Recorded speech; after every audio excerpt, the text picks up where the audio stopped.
Every single company wants to make as much money off of gamers as possible, and now we have Microsoft being absolutely raked across the coals for raising the price of Xbox Game Pass and adding new tiers that do not even give you access to day one releases. Now, a lot of people are bringing up that when Microsoft initially was going into the Activision Blizzard purchase, they told regulators and us that they wouldn't be raising the price of Game Pass after the acquisition. But of course, now people are bringing up that that is not the case, that that is exactly what they are doing now in a desperate attempt to make as much money off of people as possible.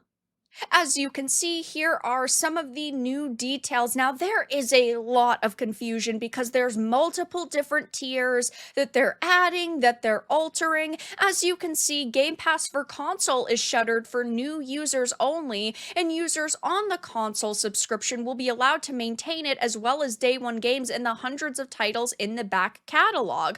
New users on Game Pass in the near future will be greeted by a new Xbox Game Pass standard. It includes Xbox's back catalog and doesn't include day one games. Now, this is going to make the marketing very messy for them because if you look at the Xbox game showcase that just happened a few weeks ago, there were tons of games that were world premieres and day ones on Xbox Game Pass, but now they're going to have to add little asterisks and saying only with certain tiers because it's not for each tier now.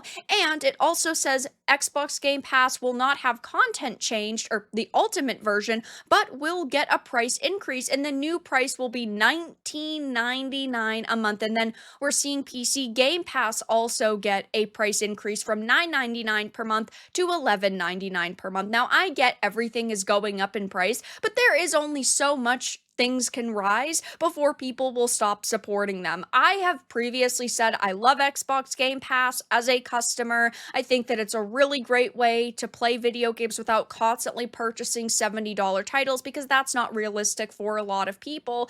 But with these price increases, I can see a lot of people already saying they're going to walk away. And when it comes to price increases, look at Netflix, Hulu, basically any movie and TV show subscription service. They blew up in popularity because you could pay a fraction of the cost of cable. Yet now, if you pay for a large portion of them, you're paying the same amount, if not more. And yes, $19.99 is only a $4 increase during a time where there are services doubling in cost, but the library and solid support from Xbox is still infinitely better than Sony and Ubisoft and all of these other game subscriptions, but we are never going to go back to the beginning of these subscription services releasing and also just becoming prominent because the whole way they marketed them was it is cheap. It is a cheap way to play video games, but that's just not the case anymore because we are seeing so many subscription services rise in cost. And of course, we just recently had found out that the PlayStation Plus prices were also going to be raised by up to $40 per year. The cheapest tier went from $60 to $80, which had infuriated people. So